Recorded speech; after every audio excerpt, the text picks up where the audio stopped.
Hello friends, welcome back. अभी तक हमने अकाउंटिंग की जो बेसिक टर्म्स हैं उनको पढ़ा है और जितने भी अकाउंटिंग कंसेप्ट्स हैं उनको मोटा मोटी हमने पढ़ लिया है। आज के टॉपिक में हम अकाउंटिंग इक्वेशन को डिस्कस करेंगे।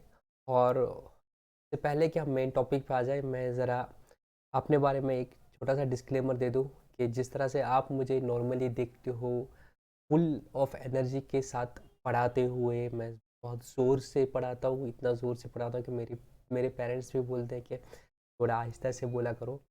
बट आज मेरी तबीयत ऐसी है कि मैं ज़्यादा ज़ोर से नहीं बोल सकता हूँ, क्योंकि मेरे पास मतलब मेरी तबीयत ऑलरेडी ख़राब थी और अभी भी मतलब मेरा गला जो है बात करने से ही लग रही है। तो जो बच्चे मुझे जानते हैं, जो ये लेक्चर पहली बार नहीं देख रहे हैं, तो उनको डेफिनेटली एक चेंज लगेगा। तो you have to bear with me. मेरा टोन नॉर्मली ऐसा नहीं होता है, मैं स्लोली नहीं पढ़ाता हूँ। बट आज मजबूरी की वजह से मैं बहुत आहिस्ता से बोलूँगा। मैं ज़्यादा फोर्सफुली मतलब अपने गले पे ज़्यादा इफेक्ट नहीं डाल सकता हूँ, तो मुझे ऑनेस्टली लग रही है। तो अगर आपको थोड़ा सा वो डल लगेगा lecture, you have to bear with me. अब मैं अगर लेक्चर्स को डेफर करता तो उससे भी एक नुकसान होता है, क्योंकि जो 11th की हमारी सीरीज़ चलती है हर दिन वीकडेज पे मंडे टू फ्राइडे लेक्चर्स लाने की, तो उसमें मैं ब्रेक नहीं चाहता था। तो मंडे है, वांटेड कि मैं जैसी भी तबीयत है मैं उसी हिसाब से लेक्चर रिकॉर्ड करूँ। By the grace of almighty इतना मैं आपको एश्योरिटी दूंगा कि लेक्चर के कंटेंट में कोई कमी नहीं होगी, बट हाँ, टोन थोड़ी सी चेंज होगी। You may feel it little boring और little dull, but bear with me जब तक मैं पूरा ठीक हो जाऊँ। मेरे दोस्तों, चलो हम टॉपिक को स्टार्ट करते हैं। टॉपिक का नाम है अकाउंटिंग इक्वेशन, और ये एक बहुत ही इम्पोर्टेंट टॉपिक होने वाला है हमारे जो हम अकाउंटिंग सीखने जा रहे हैं। अगर हम याद करो, जब हमने अकाउंटिंग कंसेप्ट पढ़ा था, उसमें हमने एक कंसेप्ट पढ़ा है मेरे दोस्तों, जिसका नाम है, मैं आज लिखने से ज़्यादा टाइप करने पे ध्यान दूंगा, ड्यूअल एस्पेक्ट कॉन्सेप्ट। पढ़ा था मेरे दोस्तों ये चीज़ हमने? हाँ सर, हमने तो ड्यूअल एस्पेक्ट कंसेप्ट पढ़ा। क्या बोलता है ड्यूअल एस्पेक्ट कंसेप्ट? सर, जब हमने अकाउंटिंग के कंसेप्ट पढ़े, सर आपने ही बता दिया कि आपको याद रखना है कि accounting concept are nothing but the rules of the accounting. तो उसमें एक रूल है ड्यूअल एस्पेक्ट कॉन्सेप्ट। जो रूल ये बोलता है कि जो भी कोई ट्रांजेक्शन होगी, उस ट्रांजेक्शन में जितने भी एस्पेक्ट्स हैं उनको रिकॉर्ड करना है। एटलीस्ट उसके दो एस्पेक्ट्स होंगे। मतलब वो ट्रांजेक्शन एटलीस्ट, इसको अगर मैं सिंप्लीफाई करूँगा, तो इसका मतलब होता है कि एक ट्रांजेक्शन एटलीस्ट दो अकाउंट्स को इम्पैक्ट करेगी। एक ट्रांजेक्शन दो अकाउंट्स को इम्पैक्ट करेगी। तो हमें उन दोनों अकाउंट्स की अकाउंटिंग एंट्री करनी है, दोनों अकाउंट्स को रिकॉर्ड करना है, उस ट्रांजैक्शन के दोनों एस्पेक्ट्स को रिकॉर्ड करना है। That is dual aspect. A transaction will be affecting two accounts, and our what we need to do, we need to record both the aspects of a transaction, both the aspects of a transaction। एक और तरीके से मैं simplify करूंगा, इससे पहले कि मैं मेन अकाउंटिंग इक्वेशन पे आ जाऊंगा। मैंने आपको बोला था कि जो ट्रांजैक्शन होगी मेरे दोस्तों, ट्रांजैक्शन में क्या होगा, गिव और टेक होगा। अब कोई भी ट्रांजैक्शन देखो, ट्रांजैक्शन अगर फुल फॉर्म में लिखूंगा मैं, TRANSACTION, ट्रांसएक्शन। ट्रांस का मतलब क्या होता है, ठीक है ना? तो ट्रांस बोलते हैं।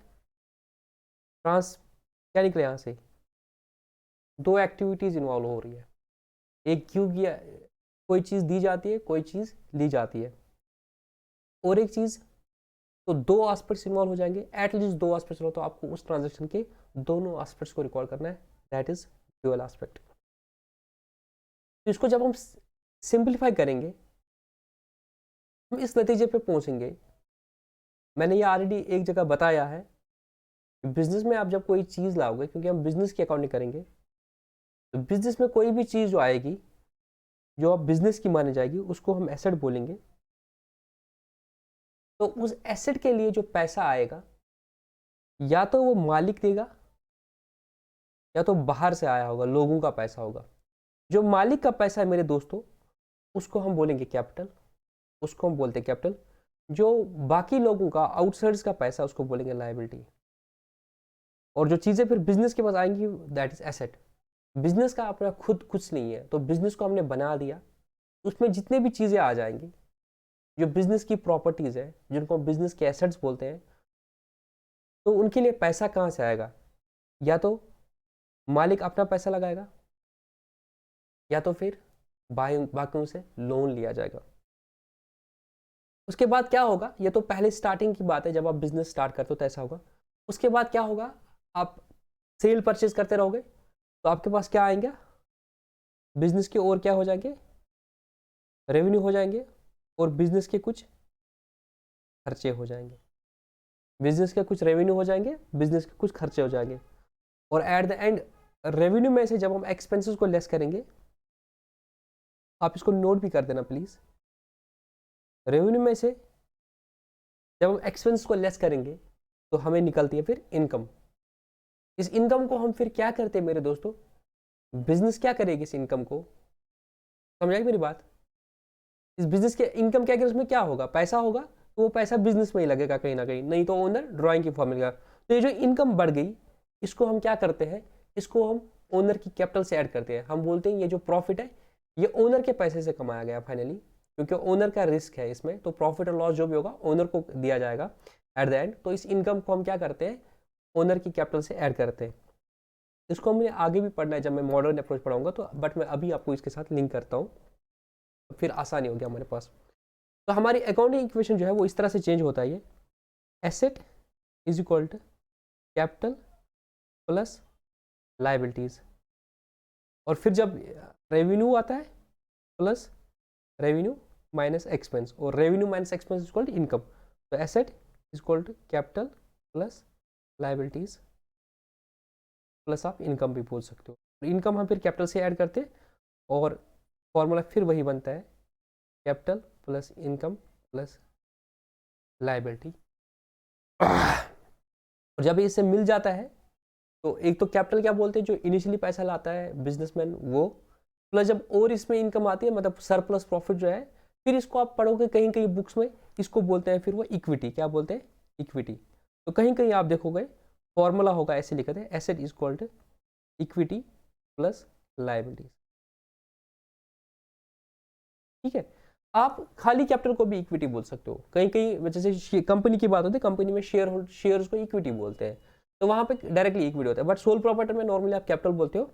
और कहीं कहीं आप किसी बुक में पढ़ोगे अकाउंटिंग इक्वेशन का formula asset is equal to equity plus liability. तो आपको घबराना नहीं मेरे दोस्तों, कि सर ने तो बोला था कैपिटल, कैपिटल को इक्विटी भी बोलते हैं। फर्क क्या होता है थोड़ा सा डिटेल में जाके, इक्विटी में फिर आपके रिजर्व में सरप्लस में जो इनकम है ना, इसको हम सोल प्रॉपर्टी में सीधे कैपिटल में ऐड करते हैं, और हमारे पास कैपिटल अकाउंट रहता है। और जब कंपनीज की बात होती है वहां पे क्या होता है, कैपिटल अलग से दिखाया जाता है, रिजर्व एंड सरप्लस अलग से दिखाई जाता है, और दोनों को मिला के जो है वो इक्विटी में आ जाता है, कैपिटल प्लस रिजर्व, मतलब शेयर होल्डर का अपना पैसा प्लस प्लस फिर जो रिजर्व आ गए वो अलग ही रहता है। बट सोल प्रोप्राइटर में वो सारा चीज क्या होता है,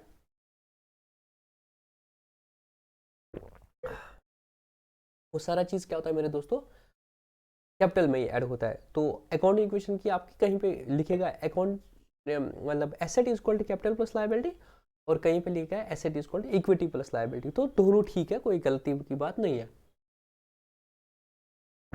फर्क क्या है? Equity is capital plus reserves, ठीक है ना। तो that is the surplus, that is surplus nothing but income only. ठीक है मेरे दोस्तों, यहां तक समझ आया? तो ड्यूअल एस्पेक्ट कंसेप्ट बोलता है कि एक ट्रांजैक्शन के दो एस्पेक्ट्स है, दोनों एस्पेक्ट्स को रिकॉर्ड करना पड़ेगा। अब हम कुछ एग्जांपल्स लेंगे मेरे दोस्तों, जिससे आपको ये अकाउंटिंग इक्वेशन और क्लियर हो जाएगी। ठीक है दोस्तों, एग्जांपल्स लेते हैं जिससे आपकी हम देखेंगे कि अकाउंटिंग इक्वेशन बिल्कुल सही हो रही है या नहीं हो रही है। कोई ट्रांजैक्शन ऐसी होगी मेरे दोस्तों जिससे एक एसेट बढ़ेगा, दूसरा एसेट कम होगा, है ना। कोई और ट्रांजैक्शन होगी जिससे एक तरफ से एसेट बढ़ेगा, दूसरी तरफ से कैपिटल बढ़ेगा। तीसरी ट्रांजैक्शन से एसेट बढ़ेगा, कैपिटल भी बढ़ेगा, लायबिलिटी बढ़ेगी। ठीक है ना, इसको आप तराजू समझ लो, अकाउंटिंग इक्वेशन को आप तराजू समझो, एक तरफ से एसेट है, दूसरी तरफ से कैपिटल और लाइबिलिटीज है। तो जो एसेट्स है is equal to capital plus liabilities, ये हमेशा बराबर होगा। ठीक है, अब हम कुछ एग्जांपल्स लेते हैं और देखते हैं कि मतलब हमें क्लैरिटी आ गई इसकी कि नहीं आ गई। अभी के लिए हमारे पास इंपॉर्टेंट अकाउंटिंग इक्वेशन, मतलब जब आप क्लास 11 की बात करो उतना इंपॉर्टेंट इस तरीके से नहीं जाने वाला है कि मतलब आपको अकाउंटिंग इक्वेशन पे कोई डायरेक्ट क्वेश्चन आने के चांसेस है। बट किसी कम्पिटेटिव एग्जाम में अकाउंटिंग इक्वेशन पे डायरेक्टली क्वेश्चन आ सकता है। कैसे? जैसे आपको बोला जाएगा, मैं यहाँ पे बैलेंस शीट बनाऊंगा तो आपको थोड़ा सा क्लैरिटी मिल जाएगी मैं क्या बोलना चाहता हूँ। ये आपके एसेट्स है, ये आपकी लाइबिलिटीज है। ठीक है ना, liabilities means capital plus liabilities. तो आपकी अगर कैपिटल है 5 लाख रुपया, मैं सिंप्लीफाई करूंगा, अगर आपकी कैपिटल है 5 लाख रुपया और लाइबिलिटीज है 3 लाख रुपया, टोटल कितना हुआ? 8 लाख रुपया। इट मीन्स मालिक का पैसा लगा है बिजनेस में 5 लाख रुपया और लोगों का पैसा लगा है 3 लाख रुपया। तो एसेट कितने होंगे सर? हमारे पास जो एसेट होंगे वो भी 8 लाख के होंगे। वो कैसे कैसे हो सकता है? वो कैसे कैसे हो सकता है मेरे दोस्तों? हो सकता है आपके पास फिक्स्ड एसेट 4 लाख के है, आपके पास स्टॉक 2 लाख का है, आपके पास डेटर 1 लाख का है, आपके पास कैश 1 लाख का है। इस तरह से 6 7 8, इस तरह से आपके 8 लाख। तो जितने एसेट्स हैं बेसिकली इसको विजुअलाइज करने की कोशिश करो। जितने एसेट्स है बिजनेस में जितने भी चीज़ें हैं वो पैसा कहाँ से आया है? ये जो फिक्स्ड एसेट्स का 4 लाख है, हो सकता है या तो आपने लोन लिया होगा या तो मालिक का पैसा होगा। तो इससे क्या क्या मतलब आपको क्वेश्चन आ सकते हैं। सपोज आपको दिया है कि बिजनेस में एसेट्स 8 लाख के हैं, कैपिटल 5 लाख की है, तो आपको बताना है लाइबिलिटी कितनी है। तो आप बोलोगे ये तो बहुत आसान है सर, हमारे पास तो फॉर्मूला है asset is equal to capital plus liabilities. Asset is equal to 8 lakh is equal to 5 lakh plus liabilities. अब सिंपल मैथमेटिक्स है, लाइबिलिटीज इज इक्वल टू 8 - 5, ये +5 है, ये इधर जाके -5 बनेगा। Liabilities equal to 3 lakh. ये तो मैंने बहुत सिंपल बना दिया। कभी कभी हो सकता है कैपिटल नहीं दिया होगा, कभी कभी हो सकता है एसेट नहीं दिया होगा, but the formula is same, asset is equal to capital plus liabilities. इस पे आपको कोई न्यूमेरिकल क्वेश्चन आ सकता है। ठीक है ना, अब दोस्तों हम आ जाते हैं उन क्वेश्चंस पे जो मैं आपके साथ डिस्कस करना है मेरे दोस्तों। ठीक है ना, मैंने अभी तक भी आपको 11th के बच्चों को एसेट की प्रॉपर डेफिनेशन नहीं बताई है जो पूरा होता है, बट अभी क्योंकि आपको उतना डेप्थ में जाने की जरूरत नहीं है। जितना जितना आप आगे जाएंगे वोकैबुलरी आपको अकाउंटेंसी की स्ट्रांग हो जाएगी। ठीक है ना, मैं बार बार ये बात बताऊँ, अभी तक हमने मेन अकाउंटिंग स्टार्ट नहीं की है। जो मेरा नॉर्मल अप्रोच रहता है, मैं नॉर्मल अप्रोच में क्या करता हूँ, पहले जर्नल को ही पढ़ाता था पहले, but with the passage of time मैंने थोड़ा सा अप्रोच चेंज कर दिया। इस बैच में मैंने बहुत थ्योरी पढ़ा दी पहले, बट सिर्फ एक कंडीशन के साथ, जो भी ये बच्चा देख रहा है ये सीरीज़ वो पूरा देखेगा। मैं बार बार ये बात बताता हूँ कि आप कोई भी सीरीज़ देखते हो ना, अभी नेटफ्लिक्स अमेजोन पे इतनी सारी सीरीज़ आती है, आपको पहले 1-2 एपिसोड बहुत बोरिंग लगते हैं, बट आप फिर भी देखते हो उसको। क्यों? दोस्तों ने बोला था यार वो तुझे थोड़ी स्टार्टिंग में बोरिंग लगेगी, फिर तुझे मज़ा आएगा देखने में। इस तरह से अकाउंटिंग थोड़ी थोड़ी बोरिंग लगेगी स्टार्टिंग में, but you will be able to connect the dots, फिर आपको बहुत मज़ा आएगा। Love this subject honestly. और जितना आपको, जो बच्चे कॉमर्स बैकग्राउंड से हैं, जितना आपको अकाउंटेंसी अच्छी आएगी ना, उतना आपको कॉन्फिडेंस करियर में, मतलब गारंटी देता हूँ। क्योंकि अकाउंटेंसी ऐसा सब्जेक्ट है जो आपके हर हर साल में, हर साल के करिकुलम में बाकी सब्जेक्ट चेंज होते रहे, अकाउंटेंसी आपको हमेशा रहे। ठीक है ना, और ये जो मैं बोल रहा हूँ ये बेसिक्स अकाउंटेंसी, इनको स्ट्रॉन्ग करने की। तो will be going slow, we will be consistent, हम गिव अप नहीं करेंगे। ठीक है ना, चलो मैं एक एग्जांपल देता हूँ, उससे थोड़ा थोड़ा आपको ट्रांजैक्शंस का भी इम्पैक्ट आ जाएगा। जो अभी हमें जर्नल एंट्री करनी है उसके लिए भी हमारे लिए ये चीज़ ज़रूरी है, पहले हम समझेंगे चीज़ को। ठीक है ना, तो I will be starting with the NCERT book only, जिससे आपको थोड़ी सी आसानी हो जाएगी।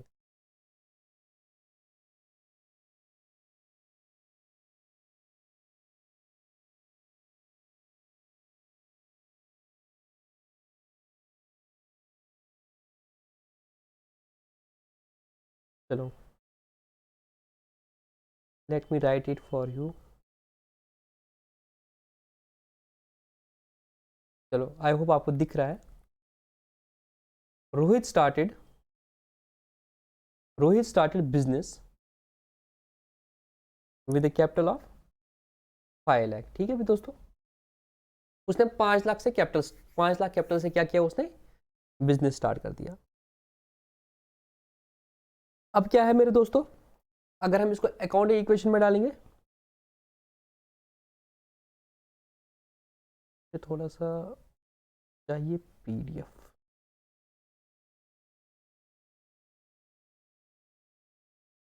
तो अगर मैं इस एग्जाम्पल को लूंगा मेरे दोस्तों, 5 लाख से आपने बिजनेस स्टार्ट कर दिया। देखो यहां से हम स्टार्ट करेंगे, जो हमें जनरल वाला लेक्चर पे जाना है ना, उसको अभी से फोकस करेंगे। क्या था पहला चीज? Started business with cash 5 lakh, ये एक ट्रांजेक्शन हो गई मेरे दोस्तों। अब ड्यूअल एस्पेक्ट कंसेप्ट के हिसाब से इसमें 2 अकाउंट्स इन्वॉल्व होंगे, आपको दोनों अकाउंट्स को रिकॉर्ड करना है।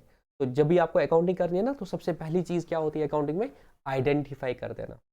जब भी आप अकाउंटिंग करोगे ना, accounting is the art of recording, classifying, summarising, वो सब चीज उसमें जब रिकॉर्डिंग करोगे, रिकॉर्डिंग के लिए सबसे पहले आपको क्या करना पड़ता है?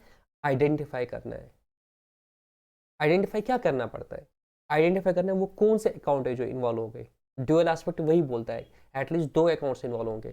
तो मेरे दोस्तों आपके लिए सबसे पहला क्वेश्चन है, आप मुझे बता दो इसमें कौन कौन से 2 अकाउंट्स है जो इन्वॉल्व हो गए। प्लीज अच्छे से फोकस करो, मैं दोबारा से बोलता हूँ। ड्यूअल एस्पेक्ट कंसेप्ट बोलता है कि एटलीस्ट 2 अकाउंट्स इन्वॉल्व हुए। तो मेरा क्वेश्चन आपसे है मेरे दोस्तों, मुझे बताओ, कमेंट सेक्शन में बता दो जल्दी जल्दी कि वो कौन से 2 अकाउंट्स है जो इस ट्रांजैक्शन में इन्वॉल्व हो गए। तो हम ट्रांजैक्शन नंबर 1 रखेंगे, हम इसको ऐसे लेंगे साथ। मुझे बता दो 1 के साथ कौन से 2 अकाउंट्स इन्वॉल्व हो गए। Sir started business with cash, मालिक ने बिजनेस में कैश लाया। सर हमें बिजनेस के एंगल से देखना है, मालिक के एंगल से नहीं देखना है। सर बिजनेस में कैश आया, तो एक तो कैश अकाउंट इन्वॉल्व हो गया। सर एक तो कैश इन्वॉल्व हो गया, और दूसरा, सर ये मालिक ने पैसा लाया बिजनेस के लिए, तो मालिक का जो अकाउंट होगा हमें क्या करना पड़ेगा? एक तो कैश अकाउंट खोलना पड़ेगा, और हम बोलेंगे कि ये पैसा किसने दिया, ऐसे बोलेंगे ना। सर बिजनेस में तो सर हम विजुअलाइज कर रहे हैं, sir I am we are the accountants of your business. याद है ना मेरा बिजनेस का नाम क्या है? नहीं है याद हो तो आपने पहले लेक्चर्स को अच्छे से नहीं देखा है। सर आपका क्या है? एजी गारमेंट्स करके लाल चौक में शॉप रखी है, आप उसके अकाउंटेंट हो। सर बिजनेस में कैश आया, यस, और क्वेश्चन आएगा किसने दे दिया, क्योंकि दोनों एस्पेक्ट्स को रिकॉर्ड करना है, कैश ही को रिकॉर्ड नहीं करना है, किसने कैश दिया उसका भी हिसाब रखना है। सर ये तो ना आपने दे दिया, आपके अकाउंट जो खोलेंगे लतीफ़ सर का अकाउंट नहीं खोलेंगे। सर आपके अकाउंट को हम बोलते हैं, हमने पढ़ा था अकाउंटिंग टर्म्स में, मालिक जो पैसा लाता है उसको कैपिटल बोलते हैं। अभी मैं जर्नल एंट्री करना नहीं सिखाऊंगा, cash account, debit, capital account, बस अभी इम्पैक्ट देखेंगे सिर्फ, इसका बिजनेस में इम्पैक्ट क्या आएगा। सर बिजनेस में इम्पैक्ट आएगा, एक तरफ से हम कैपिटल लिखेंगे, कैपिटल आएगी 5 लाख की, और बोलेंगे इससे क्या हो गया आपका? कैश 5 लाख। तो ये लाइबिलिटीज़ है, लाइबिलिटी साइड है, मतलब कैपिटल प्लस लाइबिलिटीज़, ये एसेट है। तो एसेट आपके 5 लाख हो गए, एसेट आपके 5 लाख हो गए टोटल, और कैपिटल प्लस लाइबिलिटीज़ आपकी 5 लाख हो गई। तो यहाँ पे आएगा asset equal to capital plus liabilities. तो इसमें एसेट आपका 5 लाख का कैश आया, equal to capital 5 lakh plus liabilities 0.5 lakh, 5 equal to 5। Hence यहाँ तक बिल्कुल ठीक हो गया। पहली ट्रांजेक्शन जो इम्पैक्ट आ गया, आपका कैश 5 लाख था, और ये 5 लाख किसने दिया? ये 5 लाख मालिक ने दे दिया। मालिक का अकाउंट जो खुलेगा दैट इज कैपिटल, तो कैपिटल 5 लाख बढ़ेगी बिजनेस में, और कैश 5 लाख बढ़ेगा। Cash is equal to asset, asset is equal to 5 lakh, and capital is equal to 5 lakh. ठीक है मेरे दोस्तों? हाँ सर ये समझ आ गया, वेरी गुड। ठीक है मेरे दोस्तों, तो बिजनेस का इधर देखो, कैश इन हैंड आया 5 लाख, और एक कैपिटल आएगा। In the above balance sheet the total of the assets, ये कौन सी बुक है मेरे दोस्तों? ये एनसीईआरटी की बुक है, वीडियो के डिस्क्रिप्शन में पड़ी हुई है ये, मतलब इसका लिंक जो आपको मेरे गूगल ट्राई अकाउंट से लिया जाएगा, और वहाँ से आपको डाउनलोड कर, नहीं तो आप अपने मार्केट से भी इस चीज़ को खरीद सकते हो। इस बुक को, छोटी सी बुक है, 150-200 रुपये में आती है। तो बिजनेस में 5 लाख का कैश है, और एक किसने दिया है? मालिक ने दे दिया। अब क्या कर दिया, जैसे दूसरी एग्जांपल देते हैं।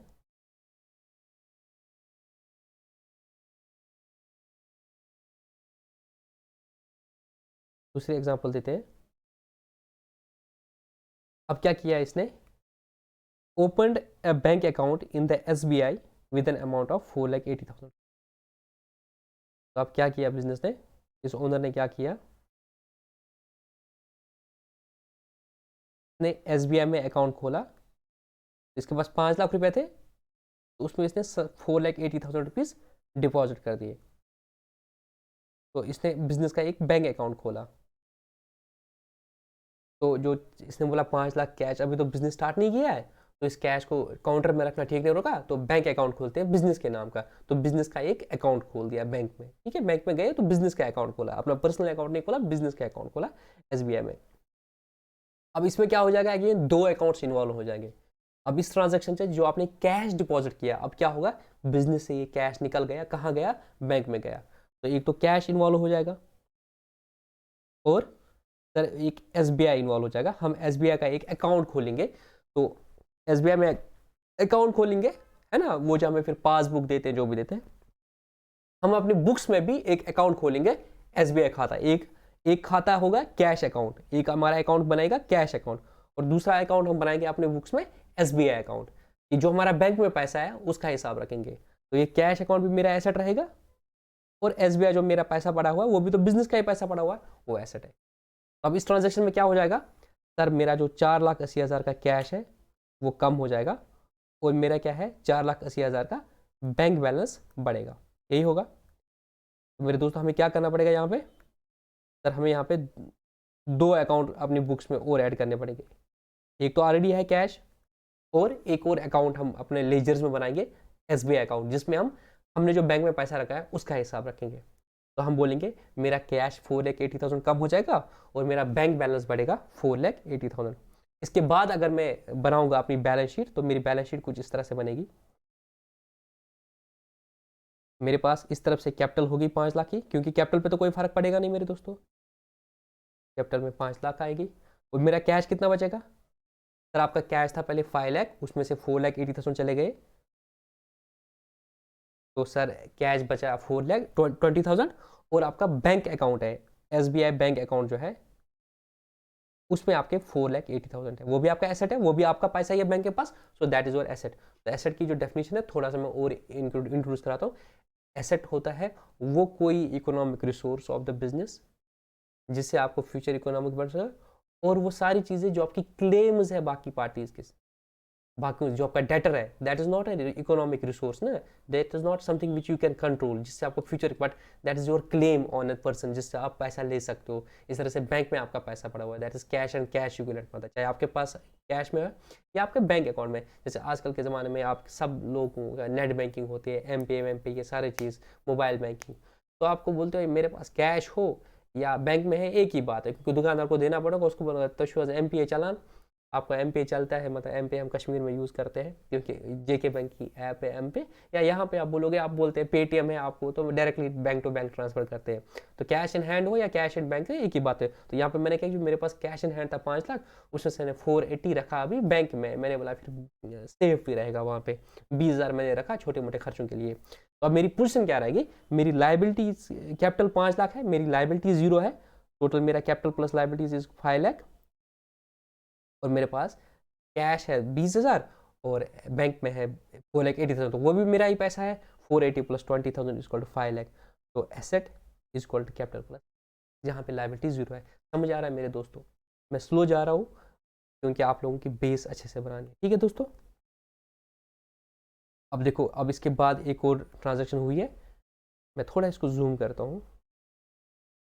बॉट फर्नीचर फॉर 60,000, आपने फर्नीचर परचेज कर दिया बिजनेस के लिए, तो आपने बोला आप काम स्टार्ट करना है, तो 60,000 रुपीज़ से आपने क्या किया, फर्नीचर परचेज कर।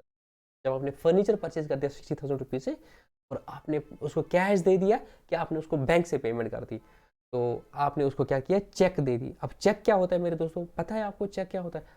हमें तो बिल्कुल पता है, बचपन से देखा हमने, पापा को किसी को पेमेंट देनी होती है तो वो चेक से देता था। बैंक में अकाउंट होता है, तो सर एक चेक, बैंक हमें चेक बुक देता है, तो जब हमें किसी को पैसे देने होते हैं, हम खुद नहीं जाते बैंक में कैश निकालने, हम उसको चेक देते हैं। वो बंदा जाएगा बैंक में, बोलेगा ये चेक है मेरे नाम की, तो बैंक उसको पैसे देगा, बैंक हमारे अकाउंट से पैसे कम करेगा, उसको दे देगा। बिल्कुल ठीक। अब मेरे दोस्तों मुझे बताओ, अब यहाँ पे क्या किया, हमने उस बंदे को उसी दिन चेक दे दी, अब मेरे दोस्तों आप बता दो इससे क्या होगा। हमने क्या किया मेरे दोस्तों, हमने ट्रांजैक्शन नंबर थर्ड में मुझे बता दो वो दो अकाउंट कौन से इन्वॉल्व होंगे। कमेंट में बता दो वो दो अकाउंट्स कौन से हैं जो इन्वॉल्व हुए होंगे। मैं आपका नाम देखूंगा और मैं आपका कमेंट को लाइक करूंगा एंड आई विल रियलाइज कि हाँ बच्चे इस लेक्चर को अच्छे से देख रहे हैं। लेक्चर्स की कदर जो 11th में पढ़ रहे हैं ऑनेस्टली आपको फिर तब आएगी जब आप आगे जाओगे, फिर आपको कदर आएगी कि ये क्या चीज़ें आपको मिल रही है फ्री ऑफ कॉस्ट। ऑनेस्टली बोल रहा हूँ, बाद में आपको रियलाइज होगा जब आप आगे जाओगे फिर देखोगे कि वाकई आप में एक डिफरेंस है एज़ कम्पेयर टू बाकी बच्चों को जिनने कहीं और से पढ़ा है, चाहे पैसे दे के या फ्री में। आपकी एज में तो सारे नॉर्मल 11th में तो पैसे दे के ही पढ़ते हैं, ट्यूशन सेंटर जाना होता है, थोड़ी मस्ती करनी होती है। And I would like to congratulate दोस्त जिन्होंने ट्यूशन नहीं ली है, हम पे ट्रस्ट रखा है कि हम आपको पढ़ाएंगे। आपको बोल रहा हूँ आपके पैसे भी बच जाएंगे और ट्यूशन सेंटरों में इधर उधर जाके जो बाकी एनर्जी भी आपकी ज़ाया होती है, पैसे भी ज़ाया होते हैं और बाकी प्रेशर्स बुरी आदतें लगने के जो चांसेस होते हैं उनसे आप बच जाओगे। उसका फ़ायदा आपको इंशाल्लाह आने वाले सालों में दिख जाएगा। एनीवेज, अब ट्रांजैक्शन नंबर 3 पे मुझे बता दो वो कौन से दो अकाउंट्स हैं जो इन्वॉल्व हो गए। तो कौन से दो अकाउंट्स हैं जो इन्वॉल्व हो गए। सर हमने क्या किया, फर्नीचर परचेज कर दिया। तो बिजनेस में ना सर फर्नीचर आया होगा दुकान में, तो हमें फर्नीचर का भी अब हिसाब रखना पड़ेगा। सर एक तो फर्नीचर इन्वॉल्व हो गया, फर्नीचर हमने 60,000 का परचेज कर दिया। और ये फर्नीचर के लिए पैसे कहाँ से लाए, हमने सर कैश दे दिया उसको, मालिक ने खुद से दे दिया?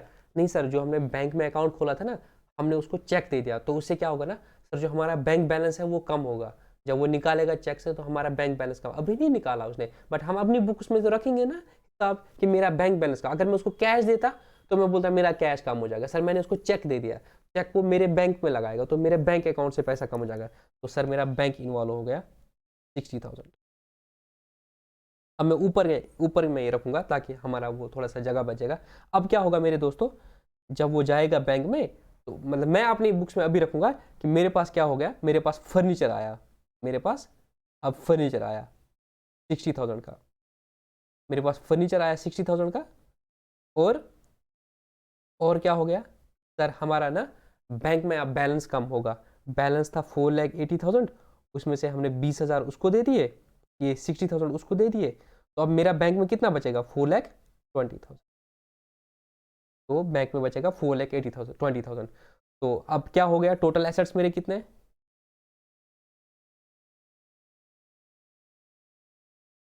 ये आएगा capital plus liabilities. Capital plus liabilities वही 5 लाख है। और एसेट्स में क्या होगा, मेरे पास कैश है 20,000 का, बैंक में 4,20,000, 4 लाख वूसास प्लस वूसास 4,40,000 plus furniture shares that is 5 lakh. तो अभी हमारी अकाउंटिंग इक्वेशन बिल्कुल ठीक जा रही है, हमेशा ठीक जाएगी मेरे दोस्तों। गलती कहाँ पे लगेगी, जहाँ आप ट्रांजेक्शन के दोनों एस्पेक्ट्स को रिकॉर्ड नहीं करोगे। हम दोनों एस्पेक्ट को रिकॉर्ड करते हैं, हम बोलते हैं अगर फर्नीचर 60,000 आएगा तो कैश भी तो मेरा कम हो गया, बैंक में बैलेंस भी तो कम हो गया, ठीक है ना। तो अदरवाइज क्या करता, कोई बंदा एक ही हिसाब रखेगा कि फर्नीचर कितना है। अगर एक ही एस्पेक्ट को रिकॉर्ड करते, आप बोलते फर्नीचर आया 60,000 का, आप फिर दूसरा अगर बैंक से कम नहीं करते, फिर लास्ट में बोलते अरे मेरी बुक्स में तो बैंक 480 था, ये क्यों आया 420, वो क्यों गलती होती, आपने दोनों एस्पेक्ट को रिकॉर्ड ही नहीं किया। तो आपको फर्नीचर भी बढ़ाना पड़ेगा, बैंक बैलेंस भी कम करना पड़ेगा, तभी आपकी अकाउंटिंग ठीक हो जाएगी। आई होप आपको समझ आ रहा है मेरे दोस्तों।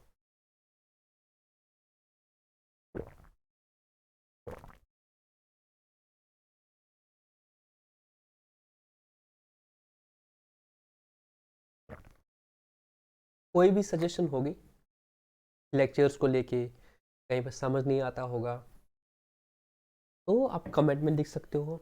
नहीं तो अगर आप 11th के बच्चे हो तो आपको पता है कि आप लोगों का ग्रुप बनाया है, तो आप हमारे ग्रुप पे मैसेज कर सकते हो। ग्रुप में मैंने है अभी बच्चे, मुझे पता है, तो आप वहाँ पे भी मैसेज कर सकते हो सर हमारे क्वेश्चन नहीं आया।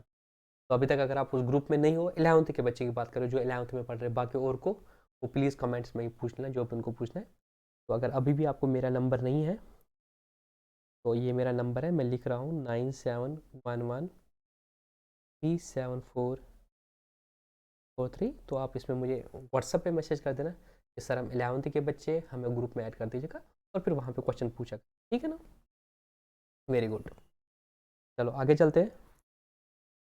समझा ना, फर्नीचर क्या है? फर्नीचर भी हमारा एसेट है जो वहाँ पे रखेगा, टेबल रहेगा, कुर्सी रहेगी, थोड़ा सा शेल्फ बना दिया, उनको सबको फर्नीचर एंड फिक्स्ड बोलते हैं एनालिसिस ऑफ इस transaction, this transaction increases furniture that is asset. तो इससे क्या होता है, हमारा एसेट फर्नीचर बढ़ता है, एंड डिक्रीजेज बैंक, इससे हमारा बैंक जो है डिक्रीज होता है बाई 60,000। तो एक एसेट हमारा बढ़ गया, दूसरा एसेट कम हो गया। तराजू में आपने एक तरफ से क्या किया, एक आख पारमान तुलु थू ब्याख पारमान बोलो, तो जो मेजरिंग वेट होता है, एक को उठाया दूसरे को डाला, but the impact will be same ना, एक एसेट कम हो गया दूसरा एसेट बढ़ गया, overall impact will be same on the accounting equation that the assets will be equal to the capital plus liabilities. अब फोर्थ चीज है,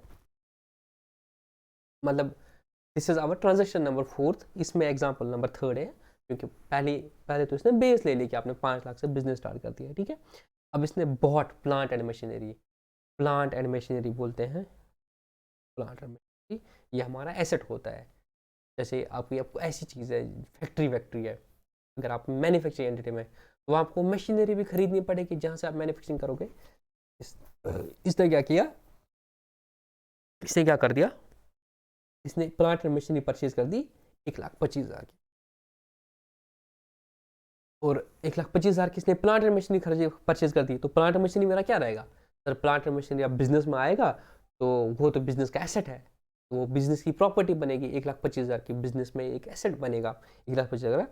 इसके लिए आप देखेंगे सर इस एसेट के लिए पैसा कहाँ से दिया, and an advance of 10,000 in cash is paid. तो आपने क्या कर दिया, उस बंदे को 10,000 दे दिया, पे टू राम जी लाल। तो आपने किससे ये खरीदा, तो आपने ये 1,25,000 की मशीन जो है किससे खरीदी, सर हमने ये खरीदी है राम जी से। बट राम जी को आपने बोला आप अभी 10,000 रुपया ले लो, हमारे पास अभी 20,000 कैश था, हमने उसको 10,000 रुपया कैश दे दिया। क्या दिया, 10,000 रुपया कैश दे दिया राम जी को, और बोला कि 1,15,000 हम आपको पे करेंगे। अब राम जी क्या बना हमारा, राम जी से हमने फर्नीचर एंड फिक्स्ड करते हैं, आप बोलोगे क्रेडिटर, बट क्रेडिटर आप सिर्फ वर्ड यूज करते हैं नॉर्मली जिनसे आप गुड्स परचेज करते हो, तो इसकी हमारी लाइबिलिटी बनी, है ना। ये क्रेडिटर में नहीं आएगा, नॉर्मली हम क्रेडिटर सिर्फ बोलते हैं जिससे हम गुड्स परचेज करते हैं। This is a liability to the of the business, इसको हमें पे करना पड़ेगा। तो राम जी का हम अकाउंट खोलेंगे हमारी लोन्स एंड लाइबिलिटीज में, जिस तरह से बोलेंगे लाइबिलिटीज में बोलेंगे, ठीक है ना। या आप अभी क्रेडिटर है को, आप अभी ज़्यादा डेप्थ में मत जाओ इतना से, आप इसको क्रेडिटर में दिखा दो, कोई दिक्कत नहीं है, कोई दिक्कत नहीं, ठीक है ना। तो हमने प्लांट एंड मशीनरी परचेज कर दी 1,25,000 की, और इसे उधार में परचेज कर दिया, हम इसको बोलेंगे क्रेडिटर, ठीक है ना। तो हमारा क्या हो गया, 10,000 का कैश कम हो जाएगा, 1,25,000 का एसेट बढ़ेगा, 10,000 का एक एसेट कम हो जाएगा कैश, और एक लाइबिलिटी खड़ी हो जाएगी 1,15,000 की, क्योंकि 1,15,000 उसको देने पड़ेंगे। तो अब अगर मैं अकाउंटिंग इक्वेशन बनाऊंगा तो वो कुछ इस तरह से बनेगी, ठीक है ना। मैं इसको थोड़ा सा रब करता हूँ, मुझे ये थोड़ा और चाहिए बड़ा, मैं इसको रब करता हूँ।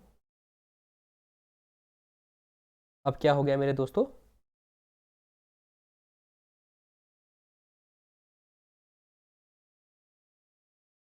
अब क्या हो गया सर, आपने प्लांट एंड मशीनरी परचेज कर दिया, तो प्लांट एंड मशीनरी आपका एसेट आएगा 1,25,000 का। सर आपका कैश कम हो रहा है, कैश आपने उसको 10,000 दे दिया, तो 10,000 उसको कैश दे दिया, पीछे कितना बचा 10,000, और आपकी एक लाइबिलिटी खड़ी हो गई, क्रेडिट खड़ा हो गया राम जी, ये आपका लाइबिलिटी बन गया है ना, राम जी लाल 1,15,000, इसको आपको पैसे देना है ना, राम जी लाल को 1,15,000 रुपया। अब टोटल क्या हुआ, आपकी कैपिटल है 5 लाख, आपकी लाइबिलिटी है 1,15,000, तो कैपिटल प्लस लाइबिलिटीज कितना होगा 6,15,000, और इसको टोटल करेंगे आख ज 3 5 5 और 2 8,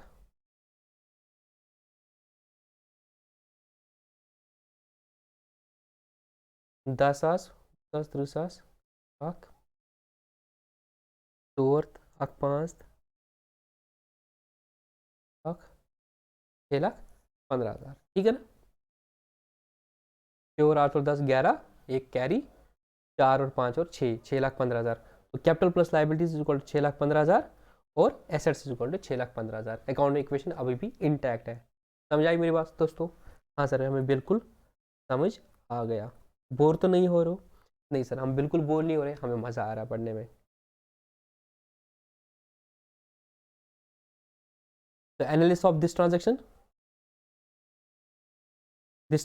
increases, this transaction increases,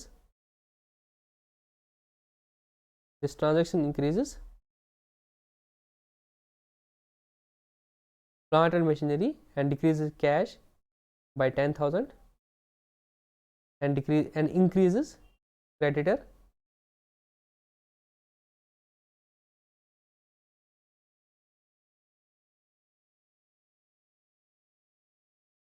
by 1,50,000। ठीक है?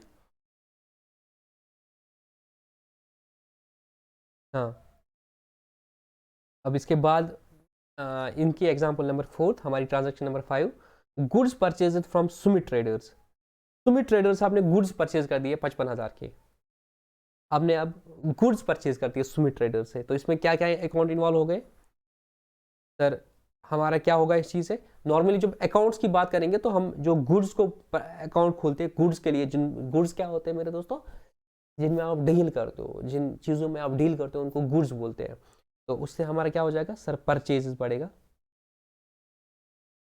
और मैंने ये किससे खरीदा था? सुमित ट्रेडर्स से खरीदा, और मैं एज्यूम कर रहा यहाँ पे मैंने उधार खरीदा है, तो सुमित ट्रेडर्स इन्वॉल्व हो जाएगा। ठीक है ना? बट अभी आप अकाउंटिंग इक्वेशन की बात करोगे तो आप बोलोगे हमारे पास गुड्स बढ़ गए। क्या बढ़ गए? जब अकाउंटिंग करेंगे वहां पे हम परचेज दिखाऊंगा, परचेज अकाउंट खुलेगा। बट अभी आप एसेट के हिसाब से देखो जाए तो आपकी गुड्स बढ़ जाएंगे, तो गुड्स आपके एसेट्स है। तो गुड्स आपके एसेट है, सुमित से आपने उधार में खरीदा, तो लाइबिलिटीज बढ़ेगी, तो आपका गुड्स बढ़ेगा 55,000 का, एक एसेट बढ़ेगा, और लाइबिलिटीज बढ़ेंगी 55,000 की। ठीक है ना? तो हमारी बैलेंस शीट कुछ इसके बाद इस तरह से बनेगी। फिर उसके बाद बैलेंस शीट जो है वो कुछ इस तरह से बनेगी। मैं इधर ही बनाता हूँ बैलेंस शीट।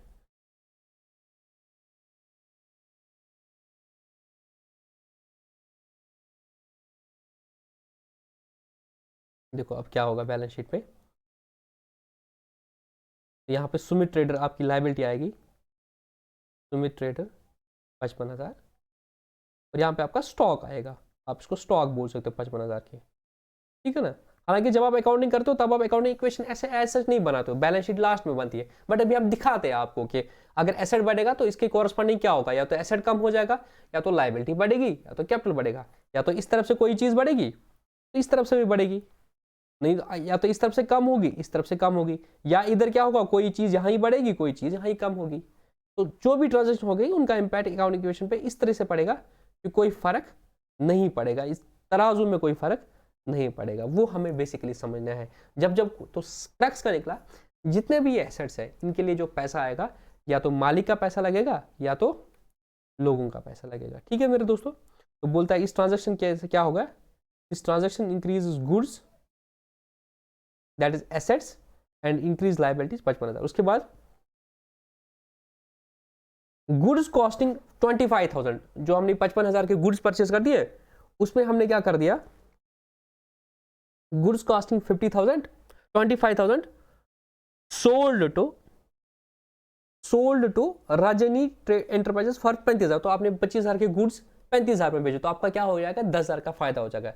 हालांकि जब आप अभी अकाउंटिंग करेंगे लास्ट में आप देखोगे हम साथ साथ में प्रॉफिट नहीं देखते हैं कि 20-25,000 का गुड परचेज कर दिया तो हमारा प्रॉफिट हो गया 35,000, तो इनकम में 15,000 नहीं लेते। मैं आपको दिखाता हूँ हम कैसे अकाउंटिंग करते हैं। हम पूरा ऐसे ट्रांजैक्शन वाइज प्रॉफिट नहीं निकालते, हम साल के एंड में प्रॉफिट निकालते हैं। बट यहाँ पे अभी अकाउंटिंग इक्वेशन में क्या होगा, आपका अगर देखा जाए तो इस ट्रांजेक्शन से क्या हो गया, 25,000 के आपके गुड्स कम हो जाएंगे, जो 55,000 में मतलब आपका जो स्टॉक था, अभी कितना था स्टॉक, 25,000 का आपने भेजा, तो उसके बाद क्या होगा, ये स्टॉक जो 25,000 का था 55,000 का था, इसमें से 25,000 का गुड्स निकल जाएगा, तो ये कितना बचेगा मेरे दोस्तों, ये बचेगा 30,000 का। और आपने किसको भेजा, ये आपने राजनी एंटरप्राइज को भेजा, जो आपका डेटर रह जाएगा 35,000 का। आपने एक बंदे को भेजा रजनी को 35,000 में, तो रजनी आपका डेटर बनेगा, जो आपका डेटर बनेगा 35,000 का।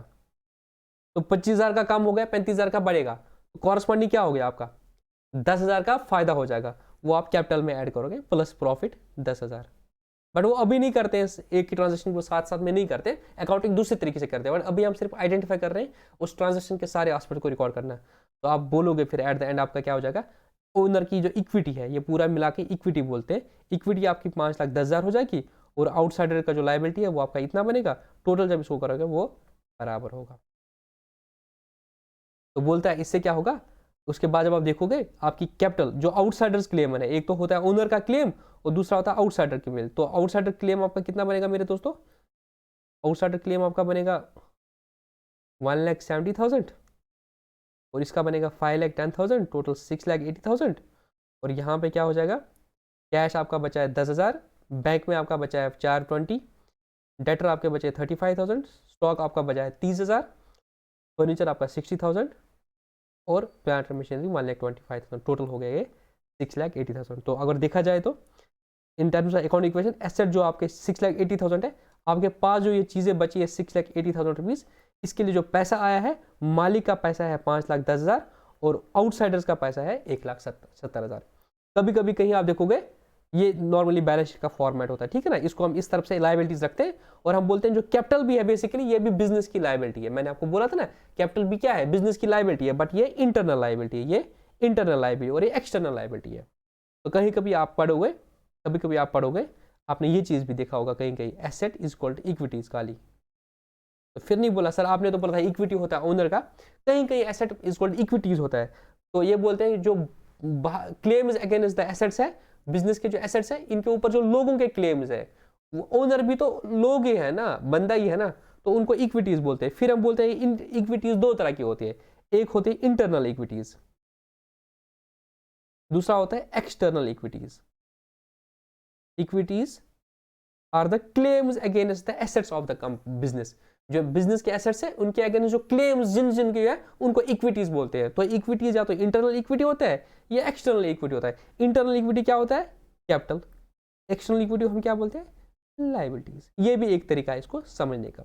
इस तरीके से मैंने आपको समराइज कर दिया, asset is called capital plus liabilities बोलो, asset is called equity plus liability बोलो। उसमें इक्विटी का मतलब क्या होता है, ओनर का पहला पैसा प्लस जो प्रॉफिट आया, ये asset is called equities. Equities में फिर दोनों आएगा, इंटरनल इक्विटी भी एक्सटर्नल इक्विटी भी। इंटरनल इक्विटी को हम कैपिटल बोलते हैं, एक्सटर्नल इक्विटी को लायबिलिटी बोलते हैं। आई होप आपको ये समझ आया accounting equation, asset is called capital plus liabilities, ठीक है। अभी तो मैंने आपको एक एग्जाम्पल को लेके एनसीईआरटी की बुक से करा दिया है। अभी rules of debit and credit में मैं नहीं आऊँगा, डेबिट एंड क्रेडिट में बाद में करेंगे।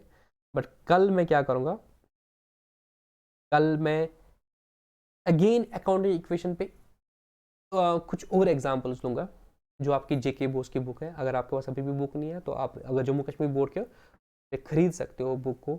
मैं ज़रा इसको दिखाने की कोशिश करूँगा। अब just try to use this, I hope किसी तरीके से आप डाउट कैसे दिखे, let me see if it's possible. हाँ, ये आपको दिखेगा यहाँ पे, देखो मेरी शक्ल के, ये है JNK की एलिमेंट्स ऑफ बुक कीपिंग, और ये है ये तीन ऑथर्स, सी मोहन जुनेजा चावला, मैं पढ़ लेता हूँ क्या है, C Mohan Juneja, RC Chawla and KS Arora. ये जम्मू कश्मीर बोर्ड के बच्चे नॉर्मली पढ़ते हैं और उनके स्कूल में भी फिर वो बोर्ड में एग्जाम लाते हैं, तभी मैं इसको कवर कर रहा हूँ। अगर आप किसी और बोर्ड से पढ़ रहे हो तो आपको ये बुक खरीदने की जरूरत नहीं है, और क्योंकि वहाँ पे सारे बच्चे लाते हैं, तभी मैं इससे भी क्वेश्चन कराऊंगा। आपको भी घबराने की जरूरत नहीं, क्योंकि मैं इसका PDF बनाऊंगा जो मुझे कल पढ़ाना है, और जहाँ पे मैं अभी NCERT की PDF से पढ़ाता था मैं आपको उससे पढ़ाऊंगा, तो आपको ये बुक अलग से खरीदने की जरूरत नहीं है। बट जम्मू कश्मीर के बोर्ड के बच्चे क्योंकि वहाँ पे वैसे खरीदते हैं, तो उनको मैं तभी बोला कि वो ला सकते हैं। तो ये आज के लेक्चर में मोटा मोटी मैंने अकाउंटिंग इक्वेशन और इस सब चीज़ को बोला। कल भी हम अकाउंटिंग इक्वेशन पर फोकस करेंगे और क्लैरिटी आएगी ट्रांजेक्शन को आइडेंटिफाई करने की। उसके बाद हम rules of debit and credit पे, डेबिट क्या होता है, क्रेडिट क्या होता है, क्लासिफिकेशन ऑफ अकाउंट पे, ट्रेडिशनल अप्रोच में, रियल पर्सनल नॉमिनल, ये जो चीज़ें हैं इनको हम कल के लेक्चर में करेंगे, ठीक है ना, परसों के लेक्चर में करेंगे। कल के लेक्चर में अभी अकाउंटिंग इक्वेशन पे थोड़ा सा और ग्रिप लाएंगे अकाउंट्स को आइडेंटिफाई करने के लिए, क्योंकि वो हमें अगर जर्नल करना है ना तो वो बहुत इंपॉर्टेंट बनेगा वहाँ पे अकाउंट्स को आइडेंटिफाई करना। बने रहो आप चैनल के साथ, मैं गारंटी देता हूँ आपको कहीं पर भी ट्यूशन लगाने की ज़रूरत नहीं। सारी क्लासेस हम कर रहे हैं, अकाउंटेंसी मैं करा, वो बिजनेस स्टडीज़ करें। आप देख लेना नईम सर के लेक्चर्स देखो, वो कितना डेप्थ में पढ़ाते हैं। ऑनेस्टली मैं कल उनका लेक्चर देख रहा था, हमने वैसा चीज़ा नहीं पढ़ा था, मैं कल के लेक्चर में उनसे कुछ सीखा। मैं उनको मिस मत करो मेरे दोस्त। आपका कोई और साथी भी है, कोई रिलेटिव है जो कॉमर्स लिया है, आप उनको ये सजेस्ट करो, शेयर करो। ठीक है ना मेरे दोस्तों, मुफ्त में मिल रही है आपको तो थोड़ी सी कदर करना भी इस चीज़ को लिए सीखो। ऐसा मत समझो कि मुफ्त में है तो शायद क्वालिटी नहीं होगी या पूरा नहीं कराएंगे। हम पूरा कराएंगे, तो हमारा कोई ऐसा मकसद नहीं है कि यहाँ पे 10 लेक्चर डालेंगे फिर आपको बोलेंगे कि आप ऐसे, हमारा वो कोई बिल्कुल मकसद। ठीक है दोस्तों, तो शेयर करो लोगों के साथ इस चीज़ों को, और एटलीस्ट अपना फ़ायदा तो ले लो अच्छे से। ठीक है दोस्तों, wish you all the best and बच्चे बेस्ट ऑफ लक, अच्छे से पढ़ाई करो। ठीक है ना, तो मिलते हैं कल के लेक्चर में।